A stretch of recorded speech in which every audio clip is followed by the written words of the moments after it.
Hello नमस्कार साथियों, स्वागत है आपके अपने यूट्यूब चैनल BSTC पाठशाला में। तो आप सभी को ये आज की हमारी चौथी क्लास जो रहने वाली है राजस्थान पशु परीक्षा एग्ज़ाम 2024 के इम्पोर्टेंट प्रश्नों की। तो काफ़ी इंपॉर्टेंट प्रश्न इसमें इस क्लास में हमने शामिल किए हैं जो परीक्षा की दृष्टि से काफ़ी महत्वपूर्ण आपके लिए हो सकते हैं। और आशा करते हैं कि आप सभी अपने घर पर निरंतर जो आप अध्ययन कर रहे हैं और आपकी जो एग्ज़ाम है अब काफ़ी कम समय जो आपके पास 20-25 दिन का समय जो शेष रहा है, इसका पूर्ण रूप से जो समय आपके पास शेष है उसका उपयोग घर पर कर रहे होंगे। तो शुरू करते हैं हमारी पशु परीक्षा जो 2024 एग्ज़ाम है आपका, इसके इम्पोर्टेंट प्रश्नों की क्लास की। तो प्रश्न नंबर 1 से शुरू करते हैं। राजस्थान की प्रसिद्ध नृत्यांगना गुलाबों का संबंध किस नृत्य से है? राजस्थान की प्रसिद्ध नृत्यांगना गुलाबों का संबंध किस नृत्य से है? आपके ऑप्शन है कालबेलिया, कान गुजरी, भवाई, लंगा। तो जो गुलाबों का संबंध पूछा, ठीक है ना, नृत्यांगना गुलाबों का संबंध पूछा है, तो गुलाबों का संबंध आपके कौन से नृत्य से हो जाएगा साथियों? आपके कालबेलिया नृत्य से। कौन से नृत्य? कालबेलिया जो नृत्य आपका, जो गुलाबों का संबंध है आपका कालबेलिया नृत्य से है। तो ऑप्शन नंबर 1 इसका सही उत्तर आपका हो जाएगा, ठीक है ना। अब चलते हैं अगले प्रश्न की ओर। अगला प्रश्न है हमारा, लांगुरिया लोकगीत का संबंध है। लांगुरिया लोकगीत का संबंध है, तो पूछा है कि कौन से लोक देवी से जो लांगुरिया गीत का संबंध है? तो शीला देवी, करणी माता, रानी सती, कैला देवी। तो इसका सही उत्तर क्या हो जाएगा साथियों? इसका सही उत्तर आपका हो जाएगा साथियों कैला देवी। कैला देवी इसका क्या हो जाएगा? बिल्कुल सही उत्तर हो जाएगा। लांगुरिया गीत का संबंध किससे है? जो कैला देवी है, जिनका मंदिर कहाँ पे है? करौली में, ठीक है ना, करौली में है। और लांगुरिया गीत इनसे संबंधित है, कैला देवी से। ओके, तो ऑप्शन नंबर 4 इसका सही उत्तर आपका हो जाएगा। अब चलते हैं अगले प्रश्न की ओर। अगला प्रश्न है हमारा, किसे मरुभूमि की कोकिला कहा जाता है? किसे मरुभूमि की कोकिला कहा जाता है? तो आपके ऑप्शन है गौरी देवी, अल्लाह जिलाई बाई, मांगी बाई, गुलाबो देवी। तो इसका सही उत्तर क्या हो जाएगा साथियों? फटाफट से एक बार कमेंट बॉक्स में उत्तर दीजिए इसका। तो प्रश्न है, किसे मरुभूमि की कोकिला कहा जाता है? तो आपके ऑप्शन है गौरी देवी, अल्लाह जिलाई बाई, मांगी बाई, गुलाबो देवी। तो इसका सही उत्तर आप कमेंट बॉक्स में दीजिए, ठीक है ना। इसका उत्तर आप कमेंट बॉक्स में दीजिए। सभी शेष प्रश्नों के उत्तर तो मैं आपको खुद बता रहा हूँ, लेकिन इस प्रश्न का आप उत्तर है कमेंट बॉक्स में बता दीजिए, ठीक है। तो अगला प्रश्न है हमारा, विद्युत धारा की इकाई क्या होती है? विद्युत धारा की इकाई क्या होती है? तो आपके ऑप्शन है वोल्ट, एम्पियर, जूल, वाट। तो विद्युत धारा की इकाई क्या हो जाएगी आपकी? एम्पियर। ऑप्शन नंबर, जो एम्पियर भी है और वोल्ट भी है, ठीक है ना। तो कहीं कहीं तो वोल्ट दिया हुआ है और कहीं एम्पियर है, तो आप वोल्ट सही करके चलो, ठीक है ना। एम्पियर भी है वैसे, तो विद्युत धारा की इकाई आपकी वोल्ट है, ठीक है ना। ऑप्शन नंबर 1 सही उत्तर हो जाएगा, ठीक है। विद्युत धारा की इकाई आपकी हो जाएगी वोल्ट। ओके, अब चलते हैं अगले प्रश्न की ओर। अगला प्रश्न है, पशु के ब्याने से लेकर दूध सोखने तक के समय को कहते हैं? पशु के ब्याने से लेकर दूध सोखने तक के समय को कहते हैं। ये पशुपालन से आपका जो प्रश्न है और काफ़ी इंपॉर्टेंट प्रश्न है आपकी पशु परीक्षा एग्जाम 2024 के लिए। पशु के ब्याने से लेकर दूध सोखने तक के समय को क्या कहते हैं? तो आपके ऑप्शन है विनिंग, वेलेविंग, लेक्टेशन पीरियड और उपयुक्त में से कोई नहीं। तो सही उत्तर क्या हो जाएगा साथियों? फटाफट से कमेंट बॉक्स में दे दीजिए उत्तर इसका। पशु के ब्याने से लेकर दूध सोखने तक का जो समय होता है उसको क्या कहते हैं? फटाफट से उत्तर दीजिए इसका कमेंट बॉक्स में।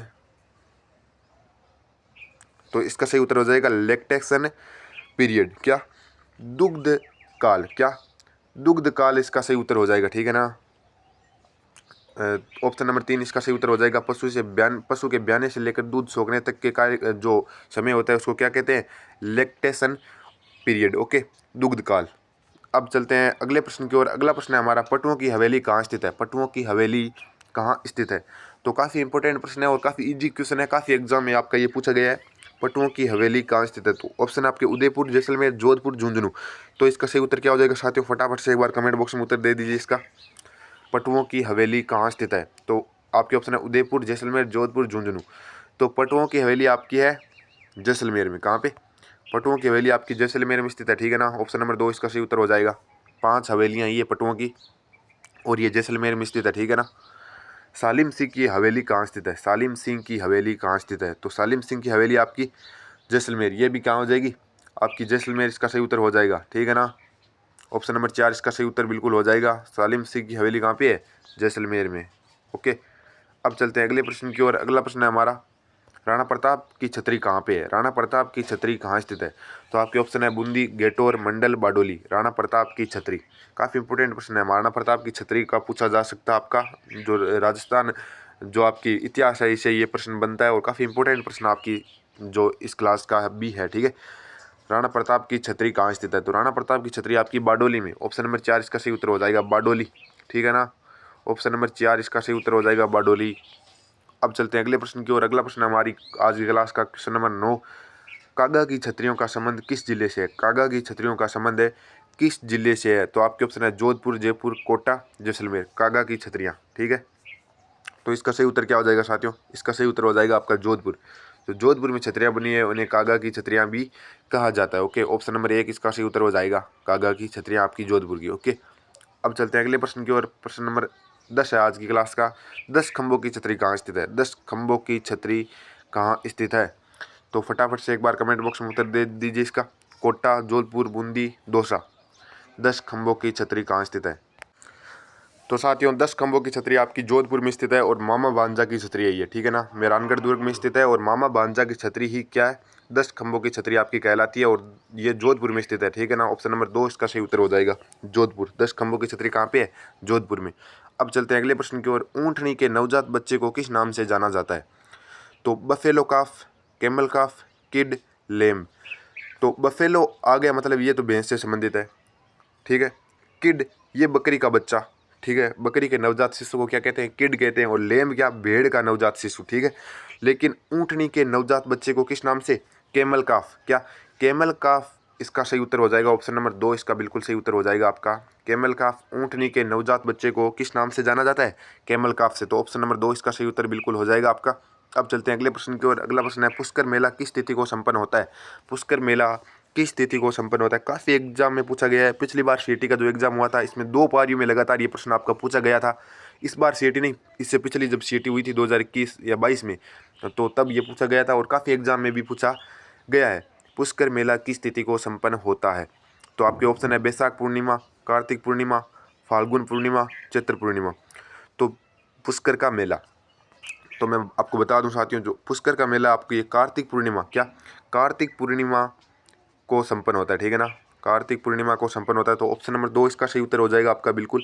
ठीक है, कार्तिक पूर्णिमा पुष्कर मेला किस तिथि को संपन्न होता है? कार्तिक पूर्णिमा। ओके, अब चलते हैं अगले प्रश्न की ओर। अगला प्रश्न है आपका क्वेश्चन नंबर 13। ये राजस्थान पशुपालन से संबंधित प्रश्न है और पशु परिचय एग्जाम के लिए इंपॉर्टेंट प्रश्न आपका जो रहने वाला है। ओके, किसी पशु से पूर्ण दूध दोहन प्रक्रिया पूर्ण करने में कितना समय लगता है? किसी पशु का दूध निकालने में ऐसा पूछ सकते हैं कि पूरा दूध दोहन की प्रक्रिया में आपका कुल कितना समय लगता है। ओके, तो आपके ऑप्शन है 5 मिनट, 10 मिनट, 7 मिनट, 9 मिनट। ठीक है, तो एक पशु के पूर्ण रूप से दूध दोहन की प्रक्रिया में आपके साथियों 5 मिनट का समय लगता है। कितना? 5 मिनट इसका सही उत्तर हो जाएगा बिल्कुल। 5 मिनट क्या हो जाएगा? इसका सही उत्तर आपका हो जाएगा। ओके, तो अब चलते हैं ऑप्शन नंबर 1 इसका सही उत्तर हो गया। अब चलते हैं अगले प्रश्न की ओर। अगला प्रश्न आपका राजस्थान में ब्लू पोट्री का प्रमुख केंद्र कौन सा है? राजस्थान में ब्लू पोट्री का प्रमुख केंद्र कौन सा है? तो आपके ऑप्शन है बीकानेर, डूंगरपुर, जयपुर, जैसलमेर। तो ब्लू पोट्री आपकी जयपुर, कहाँ की? जयपुर की प्रसिद्ध है। ऑप्शन नंबर 3 इसका बिल्कुल सही उत्तर हो जाएगा। ब्लू पोट्री आपकी जो प्रमुख केंद्र है ये आपका जयपुर में है। ओके, तो ऑप्शन नंबर 3 इसका सही उत्तर हो जाएगा जयपुर। अब चलते हैं अगले प्रश्न की ओर।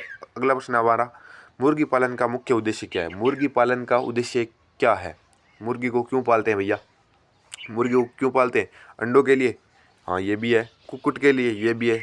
चिकन? ये भी सही है। तो उपयुक्त सभी इसका सही उत्तर हो जाएगा। ठीक है ना, उपयुक्त सभी इसका सही उत्तर हो जाएगा। जो शेष तीनों जो दिए आपके ऑप्शन ये तीनों भी इसके लिए उद्देश्य है एक प्रकार के। ठीक है ना, मुर्गी पालन के। अब चलते हैं अगले प्रश्न की ओर। अगला प्रश्न है नस्लों के आधार पर प्रथम कौन सी पशु गणना की गई थी? क्या पूछा है? जो नस्लों के आधार पर जो राजस्थान की पहली पशु गणना कब की गई थी? ऐसे तो पशु गणना और भी हुई है लेकिन नस्लों के आधार पर। ठीक है ना, तो नस्लों के आधार पर आपके ऑप्शन है 20वीं, 19वीं, 17वीं, 18वीं।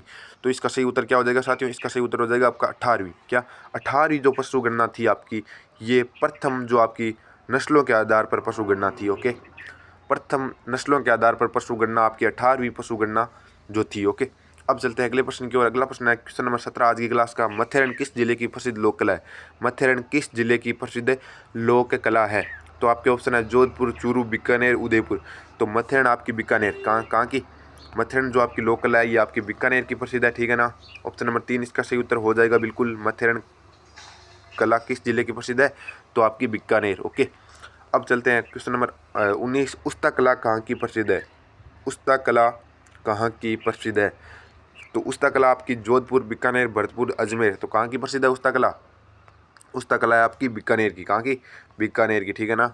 ऑप्शन नंबर बी इसका जो 2 नंबर ऑप्शन है इसका सही उत्तर बिल्कुल हो जाएगा आपका।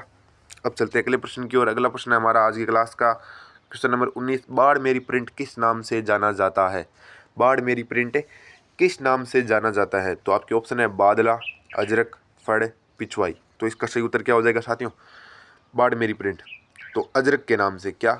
अजरक जो है आपका ये बाढ़ मेरी प्रिंट के नाम से जाना जाता है, ठीक है ना, बाड़मेर प्रिंट। अब चलते हैं अगले प्रश्न की ओर। अगला प्रश्न है आज की क्लास का क्वेश्चन नंबर 20। जाजम आजम छपाई प्रसिद्ध है। जाजम आजम जो छपाई आपकी कहाँ की प्रसिद्ध है? तो आपके ऑप्शन है बाड़मेर, चित्तौड़गढ़, दौसा, जोधपुर। तो मैं आपको बता दूं साथियों, जो जाजम आजम आपकी छपाई है ये चित्तौड़गढ़ की प्रसिद्ध है, ठीक है ना। चित्तौड़गढ़ इसका सही उत्तर हो जाएगा, ऑप्शन नंबर 2, ठीक है। अब चलते हैं अगले प्रश्न की ओर। अगला प्रश्न आपका क्वेश्चन नंबर 21। 1857 में नसीराबाद विद्रोह करने वाली बटालियन थी। तो नसीराबाद में सर्वप्रथम विद्रोह करने वाली बटालियन कौन सी थी 1857 क्रांति में? तो बॉम्बे कैवलरीज, ठीक है, 15वीं Bengal native infantry, Merwara battalion, या 15वीं बंगाल नेटिव इन्फेंट्री। तो आपकी जो नसीराबाद में प्रथम जो बटालियन थी जो विद्रोह करने वाली ये थी 15वीं बंगाल इन्फेंट्री, ठीक है ना। 15वीं बंगाल नेटिव इन्फेंट्री जो आपकी थी ये क्या, जिसने नसीराबाद में प्रथम विद्रोह जो है 1857 की क्रांति में किया था। ओके, अब चलते हैं अगले प्रश्न की ओर। वसा का पूर्ण रूप से पाचन किस अंग में होता है? वसा का पूर्ण रूप से पाचन जो शरीर के किस अंग में होता है? ठीक है, तो ये साइंस का दैनिक विज्ञान का प्रश्न है, काफ़ी इंपॉर्टेंट प्रश्न आपकी जो इस क्लास का है जो। ओके, तो वसा का पूर्ण रूप से पाचन किस अंग में होता है? तो आपके ऑप्शन है अमाशय, क्षुद्रांत, मुख, वृदांत, ठीक है। तो इसका सही उत्तर क्या हो जाएगा साथियों? वसा का पूर्ण रूप से जो पाचन है आपका ये होता है क्षुद्रांत में। क्या, कहाँ पर? क्षुद्रांत जो आपका है इसमें वसा का पूर्ण रूप से पाचन होता है। ओके, क्षुद्रांत। ओके, तो ऑप्शन नंबर 2 इसका सही उत्तर हो जाएगा। तो चलते हैं अगले प्रश्न की ओर। अगला प्रश्न है आपका क्वेश्चन नंबर 23 आज की क्लास का। प्राकृतिक रबड़, प्राकृतिक रबड़ की सामर्थ्य बढ़ाने के लिए क्या मिलाया जाता है? जो आपका रबड़ होता है प्राकृतिक, इसकी अगर सामर्थ्य बढ़ानी हो तो क्या मिलाए कि उसके सामर्थ्य उसका बढ़ जाए? तो आपके ऑप्शन है कार्बन, नाइट्रोजन, सल्फर, ऑक्सीजन। तो इसका सही उत्तर क्या हो जाएगा साथियों? इसका सही उत्तर आपका हो जाएगा सल्फर। क्या? जब सल्फर को हम प्राकृतिक रबर में मिलाते हैं तो इसकी सामर्थ्य जो बढ़ जाती है। ओके, तो सल्फर इसका बिल्कुल सही उत्तर हो जाएगा, ऑप्शन नंबर 3 इसका सही उत्तर हो जाएगा सल्फर। ओके, अब चलते हैं अगले प्रश्न की ओर। अगला प्रश्न हमारा, इंद्रधनुष कौन सी घटना के कारण बनता है? इंद्रधनुष कौन सी घटना के कारण बनता है? काफ़ी एग्जाम में पूछा गया है, ये साइंस का क्वेश्चन है और काफ़ी इंपॉर्टेंट प्रश्न आप लगा लीजिए इसका, वेरी वेरी इंपॉर्टेंट प्रश्न लगा लीजिए आप इसको। इंद्रधनुष कौन सी घटना के कारण बनता है? तो आपके ऑप्शन है विवर्तन, परावर्तन, परिकरण, व्यतिकरण। तो इसका सही उत्तर हो जाएगा साथियों आपका परिकरण। क्या? ऑप्शन नंबर 3 इसका सही उत्तर हो जाएगा परिकरण। आपका जो परिकरण है इसके कारण इंद्रधनुष है वो बनता है। ओके, तो परिकरण घटना के कारण आपका इंद्रधनुष बनता है। अब चलते हैं अगले प्रश्न की ओर। क्वेश्चन नंबर 25 आज की क्लास का। चुंबकीय फ्लक्स की इकाई क्या होती है? चुंबकीय फ्लक्स की इकाई, तो काफ़ी एग्जाम में ये पूछा गया आपका प्रश्न। तो आपके ऑप्शन है वेबर, टेस्ला, ओम, गाउस। तो इसका सही उत्तर क्या हो जाएगा साथियों? इसका सही उत्तर हो जाएगा आपका वेबर। चुंबकीय फ्लक्स की इकाई जो आपकी होती है ये वेबर होती है। ओके, ऑप्शन नंबर 1 इसका सही उत्तर हो जाएगा वेबर। तो अब चलते हैं अगले प्रश्न की ओर। कपिल मुनि का मेला कहाँ लगता है? तो सबसे पहले तो मैं बता दूं ये कोलायत में लगता है। और कोलायत आपका कहाँ पड़ता है? आपके ऑप्शन है बीकानेर, झालावाड़, कोटा, पुष्कर। तो कपिल मुनि का आपका जो मेला है ये बीकानेर में लगता है। कहाँ पे? बीकानेर इसका सही उत्तर हो जाएगा। कपिल मुनि का जो मेला है ये आपका बीकानेर में लगता है, कोलायत में। ओके, तो अब चलते हैं अगले प्रश्न की ओर। Question number 27। उदय शाही, अमर शाही, खंजर शाही, विजय शाही। क्या क्या क्या क्या दिया हुआ है? काफ़ी बड़ा क्वेश्चन है। उदय शाही, अमर शाही, खंजर शाही, विजय शाही, ये सब है। पूछा ये क्या है, ठीक है ना, पूछा क्या है ये सब क्या है? विजय शाही, अमर शाही, जो खंजर शाही आपकी, उदय शाही। तो ये आपकी क्या है? कैथून में साड़ी बनाने की विधि, रजवाड़ी शराब के प्रकार, महिलाओं के लिए हीरे जड़ित नवलखा हार, या राजस्थान पगड़ियों की शैलियाँ। तो ये आपका सही उत्तर हो जाएगा साथियों राजस्थान पगड़ियों की शैलियाँ, है ना। उदय शाही, अमर शाही, खंजर शाही, ये आपकी राजस्थान की एक प्रकार की पगड़ियाँ हैं, ठीक है। अब चलते हैं ऑप्शन नंबर 4 इसका सही उत्तर हो जाएगा आपका। अब चलते हैं अगले प्रश्न की ओर। अगला प्रश्न है आपका, कंदोरा आभूषण स्त्रियों के शरीर के किस भाग में पहनती है? स्त्रियां जो आपका कंदोरा आभूषण है ये कहाँ पहनती है? तो आपके ऑप्शन है कमर पर, कान में, नाक में, पैर में। तो कंदोरा आपका कहाँ पर पहना जाता है साथियों? कमर पर। क्या? ऑप्शन नंबर 1 इसका सही उत्तर हो जाएगा, कमर पर आपका कंदोरा आभूषण पहना जाता है। अब आज की क्लास का जो लास्ट से पहला प्रश्न जो आपका 29 नंबर क्वेश्चन है आपका, राजस्थान में कुल भौगोलिक क्षेत्रफल का कितना प्रतिशत है?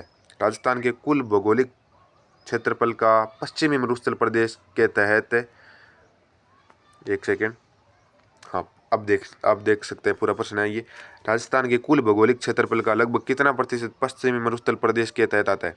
तो सीधा सिंपल भाषा में पढ़े तो ये ऐसा है कि राजस्थान के कुल क्षेत्रफल का मरुस्थल कितना है, कुल भौगोलिक क्षेत्रफल का जो मरुस्थल क्षेत्र है वो कितना है? तो आपके ऑप्शन है 69%, 71%, 79% और है जो 61%। ठीक है, तो इसका सही उत्तर क्या हो जाएगा साथियों? 61% है ना। 61% इसका सही उत्तर हो जाएगा आपका। 61% इसका सही उत्तर हो जाएगा। राजस्थान के कुल भौगोलिक क्षेत्रफल का जो 61% है ये मरुस्थल है। ठीक है ना। और कितनी परसेंट जनसंख्या आपकी यहाँ पर? लगभग 40-41% आपकी जनसंख्या निवास करती है। ठीक है ना। अब चलते हैं अगले प्रश्न की ओर। अगला प्रश्न आज की क्लास का और अंतिम क्वेश्चन है आपकी क्लास का आज का, क्वेश्चन नंबर 30। अरावली के निम्नलिखित शिखरों का ऊंचाई के अनुसार सही अवरोही क्रम। अवरोही क्रम पूछा आपका, जो अरावली के शिखर है तो बड़े से छोटा पूछा आपका। तो आपके ऑप्शन है पहला शेर रघुनाथगढ़ तारागढ़ अचलगढ़, तो ये तो नहीं है। ऑप्शन नंबर 2 अचलगढ़ रघुनाथगढ़ तारागढ़, ये भी नहीं है आपका। तीसरा आपका शेर अचलगढ़ रघुनाथगढ़ तारागढ़, ये बिल्कुल ये सही उत्तर हो जाएगा आपका। जो शेर है ये सबसे ऊंचा है। ठीक है, सबसे ऊंचा मतलब गुरु शिखर तो इससे भी ऊंचा है, लेकिन इनमें से शेर अचलगढ़ रघुनाथगढ़ तारागढ़ ये सही उत्तर इसका हो जाएगा। ठीक है ना। ऑप्शन नंबर 3 इसका सही उत्तर हो जाएगा। ऑप्शन नंबर 3 क्या हो जाएगा? बिल्कुल इसका सही उत्तर हो जाएगा। जो पूछा आपका अवरोही क्रम, शिखरों के ऊंचाई के अनुसार अवरोही क्रम पूछा है और इसका ऑप्शन नंबर 3 इसका बिल्कुल सही उत्तर हो जाएगा। तो आज की क्लास में काफ़ी इंपॉर्टेंट प्रश्न है, तो सभी जो विद्यार्थी क्लास को देख रहे हैं ध्यानपूर्वक क्लास को देखना। और कोई अन्य आपका डाउट हो तो कमेंट बॉक्स में बता सकते हो। बाकी क्लास को वॉच करने के लिए आपका धन्यवाद। बाकी मिलते हैं नेक्स्ट क्लास में। ओके।